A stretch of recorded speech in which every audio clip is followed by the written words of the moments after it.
이방인은 첫 문장이 유명한 소설입니다.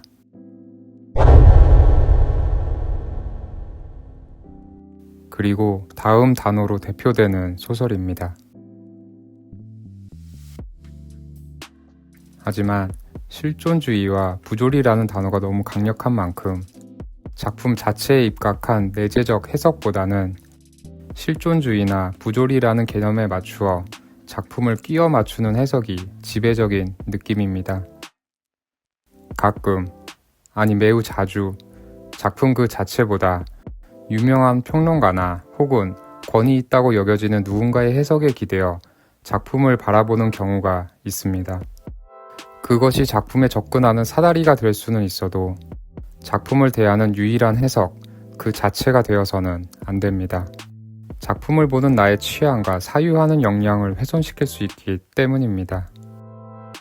실존주의, 부조리라는 사다리를 전혀 통하지 않고 이방인에 다다라 보겠습니다. 물론 이것은 제 멋대로의 해석일 뿐입니다. 우선 간략한 줄거리를 살펴보고 다음 내용들을 다루도록 하겠습니다.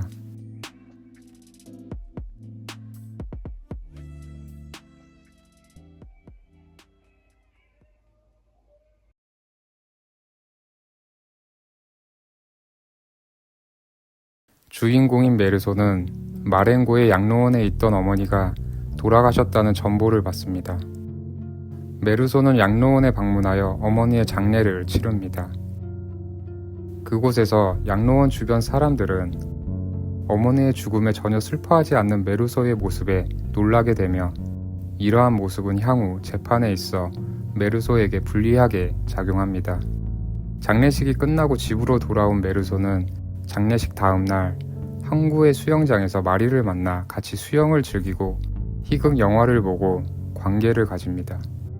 어느 날 메르소는 아파트에 사는 이웃 레이몽을 만나게 됩니다. 레이몽은 변심한 연인을 괴롭히는 계획을 세우고 메르소는 이를 도와주며 관계가 이어집니다. 며칠 후 메르소는 레이몽과 함께 해변으로 놀러갔다 그들을 미행하는 아랍인들과 마주치게 됩니다. 그 아랍인 중 한 명은 레이몽이 괴롭혔던 연인의 오빠였습니다. 메르소 무리와 아랍인들은 한바탕 싸움을 벌이고 칼을 든 한 아랍인은 레이몽의 팔과 입을 베었습니다. 메르소는 레이몽을 별장으로 바래다주고 다시 산책길에 나섰습니다. 한참을 거닐다 우연히 해변에 누워있던 아랍인을 다시 만나게 됩니다. 메르소는 그가 꺼내는 칼의 강렬한 빛에 자극을 받아 품에 있던 권총의 방아쇠를 당깁니다.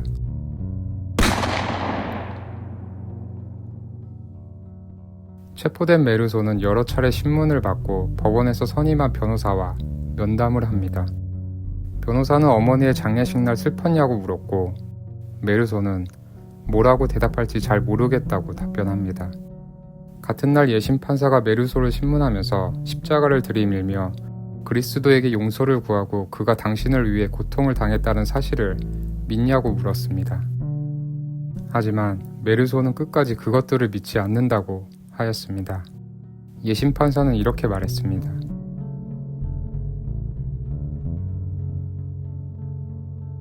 재판에서 검사는 메르소가 어머니의 장례식에서 그다지 슬퍼하지 않았고 그 다음 날 마리와 수영을 즐기고 희극 영화를 보고 관계를 가졌다는 사실을 밝혔습니다. 재판은 메르소의 살인이 아니라 그가 얼마나 냉담한 인간인지에 대해 초점이 맞추어져 있었습니다. 왜 아랍인을 죽였는지에 대해 메르소는 태양 때문이었다는 취지로 말을 합니다. 메르소는 결국 공개 처형을 선고받습니다. 교도소에서 항소도 포기한 채 집행일만을 기다리는 메르소는 신부의 면회를 거듭 거절합니다. 하지만 메르소의 거절에도 결국 신부가 찾아옵니다. 신부는 메르소에게 속죄할 것을 권하지만 메르소는 끝까지 이를 거부합니다. 그리고 처형되는 날 많은 사람들이 자기에게 증오를 퍼부어주기를 바라며 이야기는 마무리됩니다.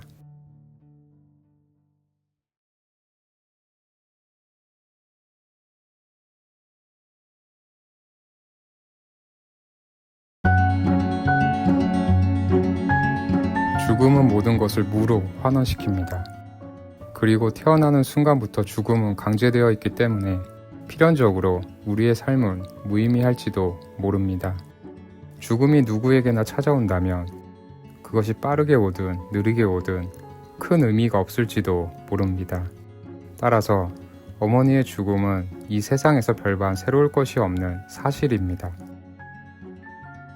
메르소는 감옥 안에서 다음과 같이 말합니다. 이 문장은 소설에서 메르소의 행동을 설명해주는 핵심 개념입니다. 소시오패스와 같은 감정적인 결함을 지니고 있어서 메르소가 어머니의 죽음에 냉담한 것이 아닙니다. 어머니의 죽음을 슬퍼하지 않는 것이 솔직함이라고 해석하는 글들이 많으며 끝까지 거짓말을 하지 않는 메르소를 정직하다고 표현하는 글들이 많습니다. 더구나 민음사의 표지 뒷면에는 순교자라고까지 표현하고 있지만 메르소가 어머니의 죽음에 대해 냉담하다는 진실을 끝까지 지키기 위해 죽음도 불사하는 것은 아닙니다. 죽음은 강제되어 있고 따라서 삶은 무의미하며 그래서 누군가의 죽음이 특별하지 않다는 것을 메르소의 태도로 보여주는 것입니다. 메르소의 감정적 결함이나 진실성이 아니라 삶이 허무하다는 것을 메르소를 통해 표현하고 있는 것입니다. 그리고 후회하거나 반성하거나 변명하지 않는 메르소를 통해 그 사상을 끝까지 유지하고자 하는 것입니다. 그래서 이 소설의 첫 문장은 죽음이 특별하지 않다는 것을 강렬하고 인상 깊게 보여줍니다.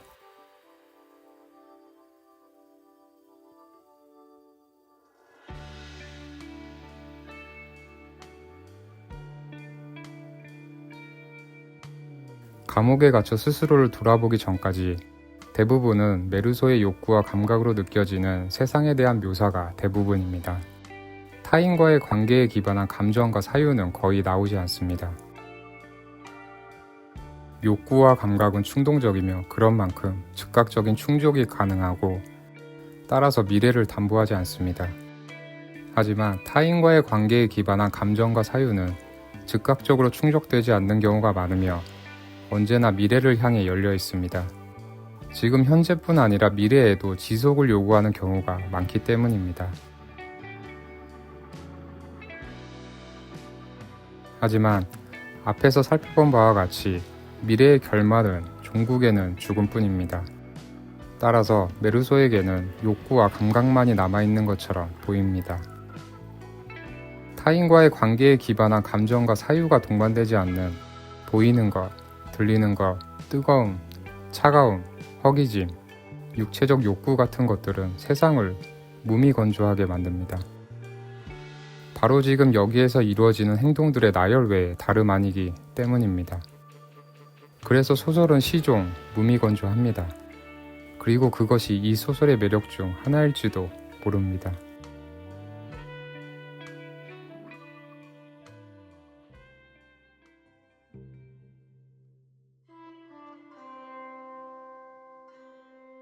메르소는 태양 때문에 아라빈을 죽였다고 말하려고 하였습니다.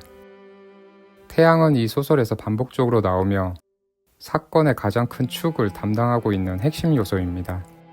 하지만 살인의 동기가 태양 때문이라는 것은 쉽게 납득이 되지 않는 부분입니다. 실존주의와 부조리함을 보여주는 소설이므로 이성적으로 이방인을 해석할 수 없다고 하거나 아니면 번역 논쟁에서와 같이 번역이 잘못되었으며 정당방위가 맞다라고 주장하기도 합니다. 혹은 아랍인을 살해했기 때문에 인종차별로 보는 해석도 존재하며 이방인 속 살인사건을 범죄 심리학적으로 분석하기도 합니다. 나무위키에는 이렇게 서술되어 있습니다. 도대체 무슨 말인지 전혀 모르겠습니다.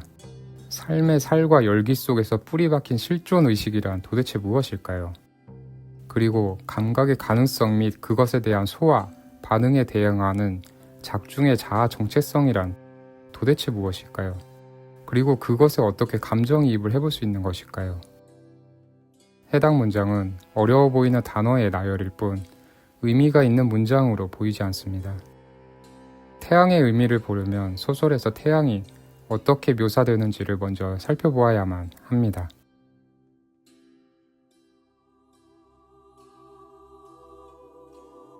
어머니의 죽음이 무색하게도 태양은 기분 좋게 떠 있는 것으로 묘사됩니다. 이는 태양이 인간의 죽음에 대해 무심하며 인간의 상황, 기분과는 무관하다는 것을 나타낸다고 볼 수 있습니다. 장례식 행렬을 맞이하는 아침 햇살은 비인간적이고 절망적인 분위기를 자아내는 것으로 묘사됩니다. 이는 태양이 인간에게 절망적인 상황을 가져다 줄 수 있는 존재라는 것을 나타낸다고 볼 수 있습니다. 햇살은 메르소를 아주 우연하게도 아랍인을 만나게 하는 원인으로 묘사됩니다. 이는 태양이 인간적인 합리성이나 인간이 납득할 수 있는 이유와 무관하게 사건을 발생시키는 원인이라고 볼 수 있습니다.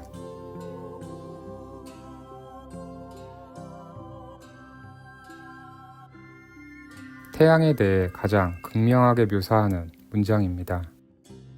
태양은 어머니의 장례식과 똑같은 열기를 가져오며 태양을 피할 수 없는 것으로 묘사됩니다. 이는 태양이 죽음과 연계되어 있으며 태양을 피할 수 없으므로 태양은 이 세상 그 자체라고 볼 수 있습니다. 앞에서 살펴본 내용을 간단하게 정리하면 다음과 같습니다.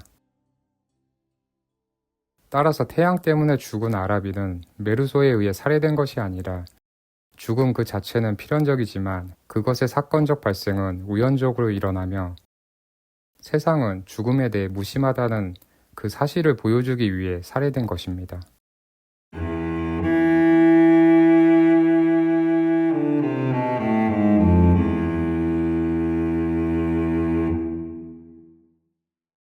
소설에는 총 3명의 죽음이 나옵니다. 하지만 3명의 죽음은 다음처럼 각각 다른 형태를 지니고 있습니다. 어머니의 죽음은 죽음이 특별한 일이 아니라는 것을 보여줍니다. 아랍인의 죽음은 죽음이 필연적이라 하더라도 죽음에 이르는 사건의 발생은 우연적으로 일어난다는 것을 보여줍니다. 이제 메르소만 남았습니다. 법원에 의해 강제된 죽음이라는 형태는 자연사 혹은 우연적 타살이라는 형태의 죽음과 다른 사회적 형태의 죽음과 연계되어 있습니다. 즉, 일반적인 사회에서 벗어난 누군가에 대한 사회적 죽음을 의미하는 것으로 볼 수 있습니다. 따라서 이 대목에서 메르소가 왜 이방인인지 의문이 해소됩니다. 죽음을 대하는 태도가 다른 일반인들과 다르기 때문입니다. 그리고 법정에서 아랍인을 죽인 그 사건 자체에 주목하기보다 어머니의 장례식에서 냉담한 태도를 유지했던 메르소에 대한 비난이 주요 쟁점으로 다루어진 이유를 알 수 있습니다. 이방인에 대한 사회적 죽음을 다루고 있기 때문입니다. 메르소의 죽음이 어머니와 아랍인의 죽음과 다른 점은 그 형태뿐이 아니라 대상에 있어서도 차이가 있습니다. 어머니와 아랍인은 타인이지만 메르소의 죽음은 바로 그 자신에게 다가올 현실입니다. 메르소는 죽음을 피할 수 없고 죽음은 무의며 인생은 허무하다는 것을 알고 있습니다. 하지만 바로 그 자신에게 죽음이 다가왔을 때 그러한 신념을 유지할 수 있는지에 대해 의문이 들 수 있습니다. 왜냐하면 삶이 가장 간절해지는 순간은 죽음이 강제될 경우이기 때문입니다. 소설 일부가 타인의 죽음을 다루고 그에 대한 메르소의 태도를 다루었다면 소설 2부에서는 본인의 죽음을 다루고 본인의 죽음에 대한 메르소의 태도를 묻고 있습니다. 정리하면 다음과 같습니다. 소설은 이렇듯 다층적으로 죽음에 대해 접근하고 있습니다. 그래서 소설은 쉽게 읽히지만 그 해석은 다소 어렵게 느껴지는 것일지도 모르겠습니다. 이제 죽음을 마주하는 태도를 통해 2부의 내용을 살펴보겠습니다.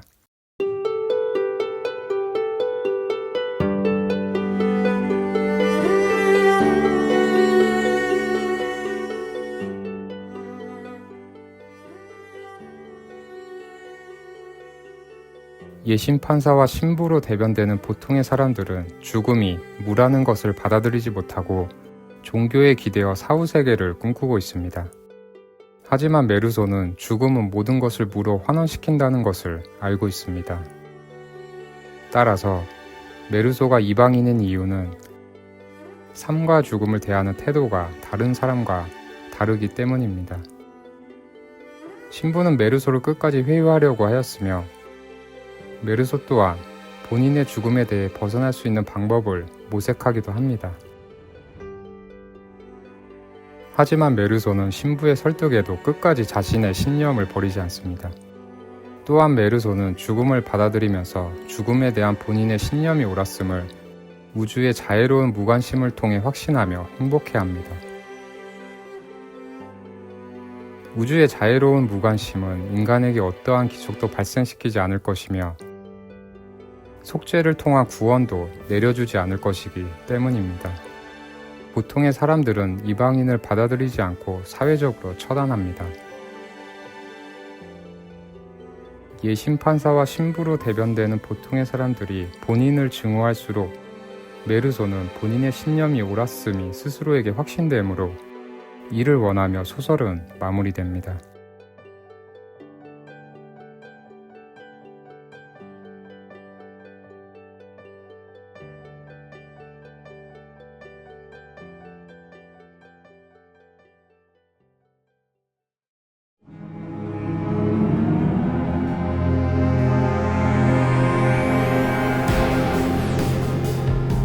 메르소의 행보는 어떻게 보면 향수의 그르누이와 유사해 보입니다.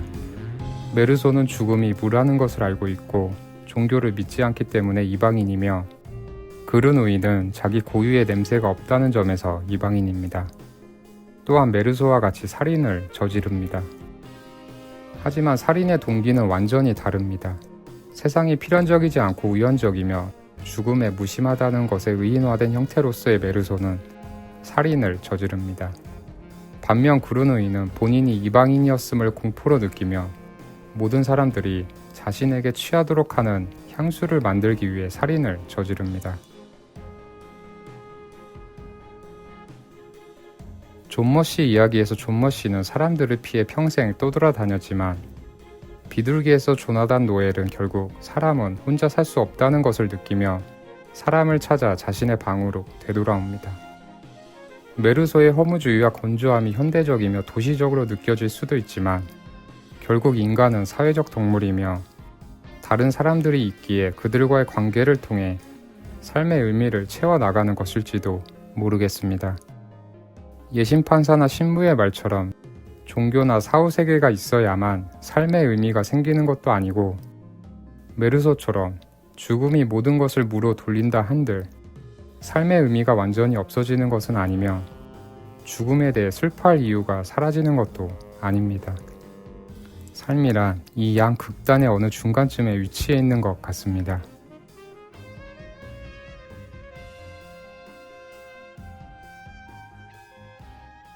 이 영상을 처음부터 끝까지 보신 분들께 감사의 말씀 드립니다.